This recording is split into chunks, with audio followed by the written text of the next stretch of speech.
নমস্কার দর্শক, সবেদা চাষ সম্বন্ধিত খুবই গুরুত্বপূর্ণ একটি ভিডিওতে আপনাদের স্বাগত। দর্শক, আমাদের প্রত্যেকটি সবেদা বাগানের একটি কমন সমস্যা, সেটি হচ্ছে গাছে প্রচুর পরিমাণে ফুল আসে, কিন্তু সেই ফুল থেকে পর্যাপ্ত পরিমাণে সবেদার গুটি সেট হয় না বা সবেদা হয় না। এটি কেন হয়, কিভাবে আমরা গাছ ভর্তি সবেদা ফলাতে পারবো, আজকের এই ভিডিওতে সেই প্রশ্নের উত্তর দেওয়ার চেষ্টা করব। তাই ভিডিওটি সম্পূর্ণ দেখার অনুরোধ রইল। দর্শক, আমরা যারা গাছে প্রচুর পরিমাণে ফুল নিয়ে আসতে পেরেছি, তাদের পরিচর্যা অর্ধেক সঠিক হয়েছে, নয়তো ফুল এসেছে কেন। বাকি অর্ধেক পরিচর্যাটা খুবই মূল্যবান, কারণ আমরা ফুল নিয়ে আসতে পারি, কিন্তু সেই ফুল থেকে প্রচুর পরিমাণে ফলন নিয়ে আসতে পারি না। আজকে সেই বিষয়ে দু চারটে কথা বলার চেষ্টা করব। দর্শক, ফুল এসেছে, সেই ফুল থেকে ফলে পরিণত হয় না প্রধানত কয়েকটি কারণে। প্রথম কারণটি হচ্ছে এই সমস্ত ফুল অপুষ্ট থাকে, মানে সুস্থ ফুল না আসা। ফুল তো এসেছে, সেই ফুল সঠিকভাবে ফলে পরিণত হওয়ার মতো নয়। দু নম্বর হচ্ছে ফুলের মধ্যে বিভিন্ন সমস্যা তৈরি হওয়া, যেমন ছত্রাকের আক্রমণ, কীটের আক্রমণ এবং নানাবিধ বাহ্যিক সমস্যা।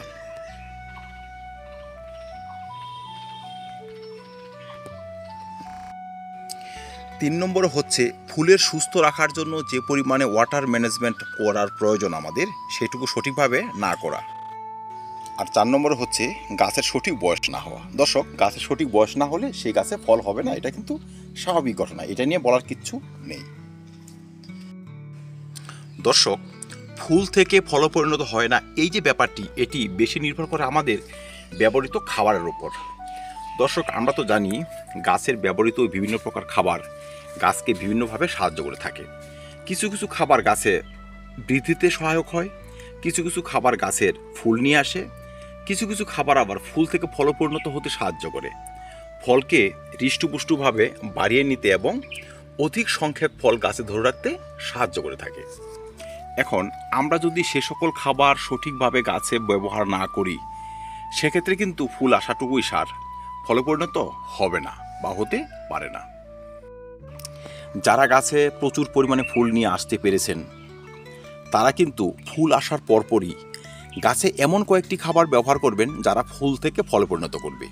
মানে টবের মাটিতে আমাদের ব্যবহার করতে হবে পটাশিয়াম, ফসফরাস এবং নানাবিধ অনুখাদ্য। কারণ পটাশিয়াম তো গাছে ফুলকে ধরে রাখবে, ফসফরাস মাটিকে উর্বরতা বাড়িয়ে গাছের শিকড়ের বৃদ্ধি সঠিক বাড়িয়ে গাছে খাদ্য গ্রহণে হেল্প করে, সেই খাদ্য গাছের শাখা প্রশাখায় ফুলে ফলে পৌঁছে দিয়ে ফলকে এবং ফুলকে সঠিক পুষ্টি দিতে কিন্তু সহায়তা করবে। এখন সে সকল খাবারে যদি ঘাটতি হয়, সেক্ষেত্রে কিন্তু গাছের ফুল থেকে ফলে পরিণত হবে না। তাই যারাই গাছে প্রচুর পরিমাণে ফুল নিয়ে আসতে পেরেছেন, এই সময় আপনারা ব্যবহার করবেন পটাশিয়াম, ফসফরাস এবং নানাবিধ অনুখাদ্যের ভরপুর সমাহার। দর্শক, আমার এই গাছটি একটি ফলের বাস্কেটে বসে আছে, প্রচুর পরিমাণে ফুল দেখতে পাচ্ছেন এবং প্রচুর পরিমাণে ফল কিন্তু রয়েছে। যাই হোক, যাদের গাছ এমন ফলের ক্যারেটে রয়েছে বা 20 থেকে 25 ইঞ্চি টবে রয়েছে, তারা খাদ্যটি এইভাবে প্রস্তুত করতে পারেন। দেখুন, আমি এখানে সর্ষের খোল গুঁড়ো করে নিয়েছি 15 থেকে 20 গ্রাম। এবার আমি এখানে পটাশিয়ামযুক্ত খাবার লাল পটাশ ব্যবহার করব প্রায় 15 গ্রাম। ডিমের খোসা ক্যালসিয়ামের ভরপুর যোগান, সেটি ব্যবহার করব 10 থেকে 12 গ্রাম। দানা অনুখাদ্য ব্যবহার করব 10 গ্রাম। ফসফরাসযুক্ত খাবার সিঙ্গেল সুপার ফসফেট ব্যবহার করব 10 থেকে 12 গ্রাম। শিং চাছা ব্যবহার করব 15 গ্রাম পরিমাণে। হাড় গুঁড়ো ব্যবহার করব 10 থেকে 15 গ্রাম পরিমাণে। বোরন 20% ব্যবহার করব 2 গ্রাম পরিমাণে। দর্শক, এটি হচ্ছে একটি 25 ইঞ্চি টবের জন্য খাদ্য। এবার আপনাদের টব যদি ছোট হয়, সেক্ষেত্রে খাবার আপনারা কমিয়ে নেবেন, হাফ ড্রাম হলে খাবার ডবল করে নেবেন। মনে রাখবেন খাবার কিন্তু মোটামুটি 2 মুঠি হতে হবে।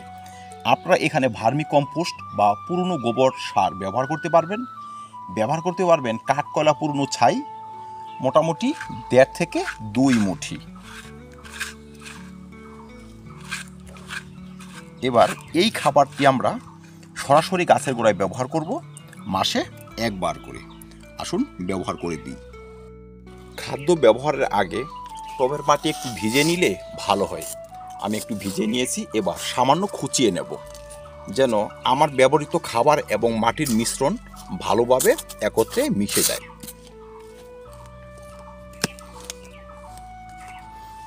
দেখুন, বেশি শিকড় কাটতে যাবেন না, গাছে প্রচুর পরিমাণে ফুল রয়েছে। দর্শক, সবেদা গাছ 12 মাসের মধ্যে 8 মাসই কিন্তু ফুল থাকে। তাই সবেদা গাছ যখন একদম ফুল থাকবে না সেই অবস্থায় কিন্তু আপনারা রিপোর্ট করে দিতে পারবেন। যদি প্রচুর পরিমাণে ফুল থাকে সেসব করতে যাবেন না। যাই হোক, এবার টবের 4 ধারে আমরা কিন্তু খাবারটি দিয়ে দেব।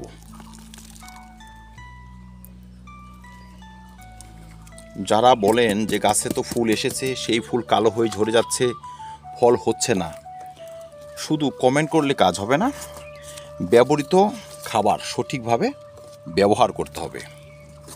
এই যে এইভাবে আমি ব্যবহার করে দিলাম, আপনারা এইভাবে ব্যবহার করে দেবেন। দর্শক, মাসে 1 বার এই খাবার যদি আপনারা গাছে দিয়ে যান, এই যে ফুলগুলো রয়েছে দেখবেন সর্বাধিক ফুল থেকে ফল পরিণত হবে। যে গাছে 2-4টে সবেদা হওয়ার রেকর্ড রয়েছে সেই গাছ থেকেও আপনি পেতে পারেন 1 থেকে 150 পিস সবেদা। যাই হোক, এবার আপনারা ইচ্ছে করলে টব ভরে জল দিতে পারেন।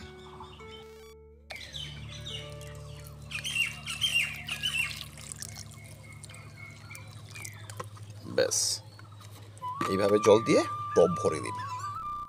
দর্শক, আমরা ছোট্ট করে জেনে নিতে পারি এই খাবারে রয়েছেটা কি এবং এই খাবারের এত প্রয়োজন কেন। দর্শক, পটাশিয়াম ছাড়া গাছে ফুল আসবে না, সেই ফুল থেকে ফল পরিণত হবে না। ফসফরাস ছাড়া গাছের সার্বিক বৃদ্ধি কখনোই সম্ভব নয়। বোরনের যদি ঘাটতি থাকে এই সমস্ত ফুল থেকে ফলে পরিণত হবে না। ফুলের পরাগ রেণু কম পরিমাণে তৈরি হবে, ফ্রুট সেট হবে না, ফুল গাছে ধরে থাকবে না, গাছ থেকে ফুল ঝরে যাবে এবং গুটি এলেও সে গুটিও ঝরে যাবে। তাই এই ধরনের খাবার কিন্তু ব্যবহার করতে হবে। তারপর আমি এখানে ব্যবহার করছি অনুখাদ্য।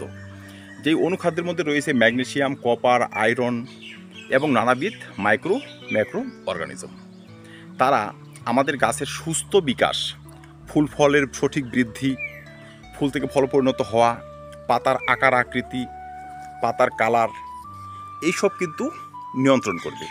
তাই এই সময় যদি আপনারা এই ধরনের খাবার ব্যবহার করতে পারেন, আপনাদের গাছে সর্বাধিক পরিমাণে ফল সেট হবেই হবে। 2 নম্বরে আসবো, গাছে আমাদের এমন কিছু উপাদান এখন স্প্রে করতে হবে যারা এই সমস্ত ফুলকে ফলে পরিণত হতে সাহায্য করবে।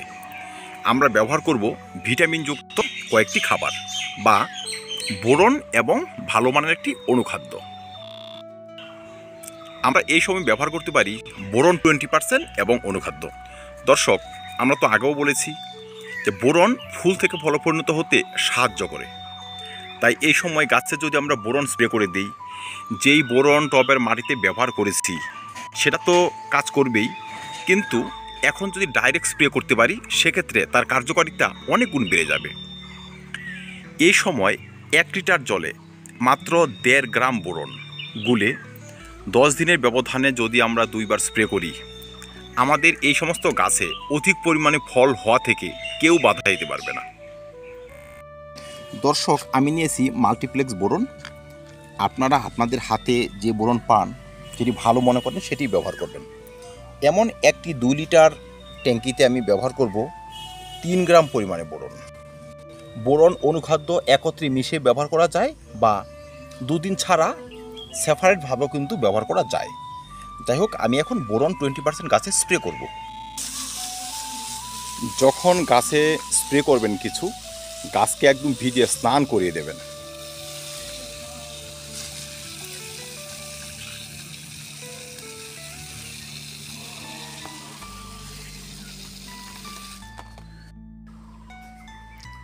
তিন নম্বরে হচ্ছে আমাদের গাছ থেকে সারিয়ে তুলতে হবে কয়েকটি কঠিন সমস্যা, যারা ফুল থেকে ফলে পরিণত হতে বাধা দেয় বা আমাদের ফুল এবং গুটি উভয়কে গাছ থেকে ঝরিয়ে দেয়। প্রথম সমস্যাটি হচ্ছে কীটের আক্রমণ। দর্শক, আপনারা যদি এই সবেদার ফুলগুলোকে একটু গভীরভাবে লক্ষ্য করেন, দেখবেন এক ধরনের কীট তুলুর মতো লেগে আছে আমাদের এই ফুলে। তারা হচ্ছে মিলিবাগ। মিলিবাগ এতটাই ডেঞ্জারাস যে এরা সদ্য আসা ফুলে কলোনি তৈরি করবে, ফুলের রস শুষে নষ্ট করে দেবে। আর অনেক সময় ফুল থেকে ফলে পরিণত হওয়ার পরও কিন্তু মিলিবাগের আক্রমণ থেকে যায়, তারা ফলের এই ডগার দিকে থাকবে, ফলকে ঝরিয়ে দেবে। যদি আপনাদের গাছে তেমন সমস্যা দেখেন, সেক্ষেত্রে কিন্তু আপনারা প্রোফেক্স সুপার প্রফিনাফস সাইপারমেট্রিন গ্রুপের কীটনাশক স্প্রে করবেন। এই কীটনাশকটি ফুল ফুটার আগে ব্যবহার করলে খুব ভালো হয়, ফুটন্ত ফুলের উপর ব্যবহার করা ঠিক নয়। যাই হোক, প্রফেক্স সুপার 1 লিটার জলে মাত্র 1.5 ml। আমরা যদি 15 দিনে একবার, এইভাবে 2 বার ব্যবহার করতে পারি, সেক্ষেত্রে কিন্তু এই ধরনের কীট গাছ থেকে বিদায় নেবে, প্রত্যেকটা ফুল সুস্থ এবং সতেজভাবে বাড়বে। মনে রাখবেন, সুস্থ ফুলই কিন্তু আপনাকে প্রচুর পরিমাণে ফল দেবে। আর প্রফেক্স সুপারের মতো কীটনাশক ব্যবহার করলে আরও যে কাজটি হবে, এই যে গাছের পাতার যে উল্টো দিকে বিভিন্ন কীটের কলোনি থাকে, বাসা থাকে, সেসবও নষ্ট হয়ে যাবে। গাছ সার্বিক পুষ্টি পেয়ে প্রচুর পরিমাণে কিন্তু ফল সেট করবে। আর দ্বিতীয় সমস্যাটি হচ্ছে ছত্রাকের আক্রমণ। ছত্রাক ফলকে ঝরিয়ে দেয়, ফুলকে কালো করে শুকিয়ে দেয় এবং গাছের পাতায় বিভিন্ন দাগের ক্ষতের সৃষ্টি করে। সেসব লক্ষণ যদি দেখেন, আপনারা ব্যবহার করতে পারেন ভালো মানের একটি ছত্রাকনাশক, সেটি হচ্ছে এমিস্টার টপ।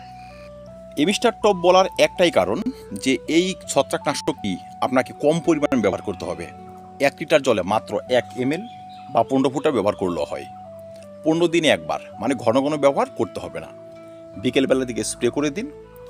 ছত্রাক জড়িত কারণে আমাদের এই সমস্ত গাছের একটি ফুলও নষ্ট হবে না, একটি ফলও ঝরে যাবে না। দর্শক, আমরা এই স্প্রেগুলো এইভাবে সারতে পারি। প্রথমেই আমরা ব্যবহার করব প্রোফেক্স সুপার 1 লিটার জলে 1.5 ml। তার 2 দিন পর স্প্রে করব এমিস্টার টপ 1 লিটার জলে 1 ml। তাহলে আগে কীটনাশক, পরে ছত্রাকনাশক, তার 2-4 দিন পর আমরা এখানে অনুখাদ্য বা বোরন অনুখাদ্য মিশিয়ে স্প্রে করে দেব। যখন গাছ থেকে তার রোগ পোকা দূর হবে, তারপর যে ভিটামিনগুলো ব্যবহার, সেটা কিন্তু গাছের জন্য অনেকটা উপযুক্ত হয়ে আসবে। 15 দিনের ব্যবধানে 2 বার কীটনাশক, 2 বার ছত্রাকনাশক এবং 2 বার বোরন অনুখাদ্য ব্যবহার করলেই দেখবেন বাজিমাত হয়ে গেল। গাছে নিয়ে আসবে প্রচুর পরিমাণে সবেদার ফলন। দর্শক, ভিডিওর প্রথমে আমি বলেছিলাম, যারা গাছে প্রচুর পরিমাণে ফুল নিয়ে আসতে পেরেছেন, তাদের পরিচর্যা অর্ধেক সঠিক হয়েছে। যেইটুকু আমি বলার চেষ্টা করলাম, এইটুকু যদি আপনারা সঠিকভাবে মেনে করতে পারেন, আপনি কিন্তু প্রচুর পরিমাণে ফল পেয়ে যাবেন। ভিডিওটি শেষ করার আগে বলবো, এই সময় রোদের তাপ থাকে প্রচুর, তাই বিকেলবেলার দিকে একদিন ছাড়া ছাড়া আমরা ঠান্ডা জল গাছে স্প্রে করব। টবের মাটিতে কঠিন খাদ্য ব্যবহারের পরও সপ্তাহে 1 দিন করে কিচেন লিকুইড কম্পোস্ট ব্যবহার করে যাব। টবের মাটি রাখবো সবসময় ময়শ্চার ভাব, মাটি যেন শুকিয়ে কাঠ না হয়ে যায়, সেটা আমাদের নজর দিতে হবে। অধিক তাপ থেকে আমাদের গাছকে রক্ষা করার জন্য সামান্য একটু শেড রয়েছে এমন স্থানে রাখতে পারি, বা একদম ছাদের টাচে গাছটি না রেখে ইটের ওপর বা কোনো কিছু স্ট্রাকচার বানিয়ে তার উপর গাছটি রাখতে পারি। এতে টবের মাটির টেম্পারেচার বাড়বে না, আমাদের টেম্পারেচার জড়িত কারণে যে গাছের ফুল এবং ফল ঝরে যাওয়া, সেসবও কিন্তু আসবে না। দর্শক, যেটুকু বলার চেষ্টা করলাম সঠিকভাবে মেনে চলুন, প্রতিটা গাছ থেকে পাবেন আপনারা বাম্পার সবেদার ফলন। ধন্যবাদ দর্শক, সবেদা চাষ নিয়ে আজকে এই পর্যন্তই। দেখা হবে অন্য ভিডিওতে অন্য কোনো টপিক নিয়ে। ভিডিওটি ভালো লাগে লাইক এবং শেয়ার করবেন, চ্যানেলটি সাবস্ক্রাইব করে পাশে থাকবেন। ভিডিওটি দেখার জন্য অসংখ্য ধন্যবাদ।